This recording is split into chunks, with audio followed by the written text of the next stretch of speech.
Russian literature, The Tale of the Goldfish, written by Alexander Pushkin. An old man and an old woman lived in a dilapidated dugout on the seashore. They lived together for 33 years. The old man fished, and the old woman spun her yarn. One day the old man went fishing. Twice he threw a net, but pulled out only mud. For the third time, one fish was caught in the net, but not a simple one, but a gold one. The fish spoke to the old man, asked to be released, promised to pay off at a high price. Frightened and surprised, the old man refused the ransom and released the goldfish. Returning home, the old man told his old wife about this miracle.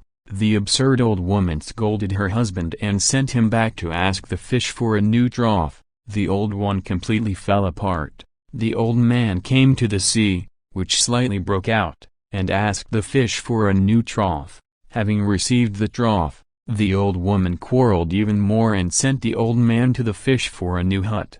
The blue sea became cloudy, but the fish swam and promised to fulfill the wish of the old woman. The old man returned home, and instead of a dilapidated dugout he saw a new, beautiful hut. But this was not enough for the greedy old woman. She wanted to become a pillar and noblewoman and again sent her husband to the sea. The fish swam out of the restless sea and fulfilled the old woman's whim. Returning, the old man saw a high tower instead of a hut. On the porch stands his old woman in an expensive sable shower jacket. Before her are zealous servants. She beats them, drags them by the chaperon. The old man asked if her darling was happy now, but the old woman shouted at her husband. She sent him to serve in the stable. A few weeks later, the old woman wished to be a free queen and again sent the old man to the goldfish. He was frightened, but did not dare to argue with his wife. He came to the blackened sea,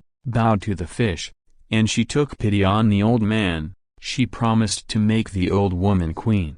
The old man returned and saw instead of the tower the royal chambers. The old woman sits in them as a queen. She is surrounded by formidable guards, and boyars and nobles serve her.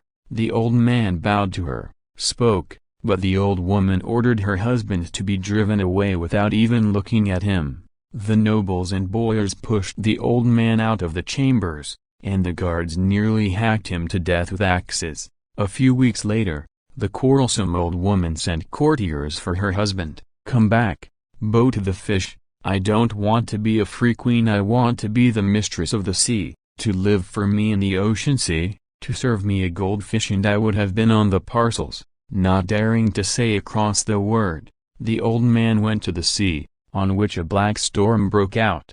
He called the goldfish and told her about the new desire of the damned woman. The fish did not answer, only splashed its tail on the water and went into the deep sea. So the old man did not wait for an answer. He returned home and saw a dilapidated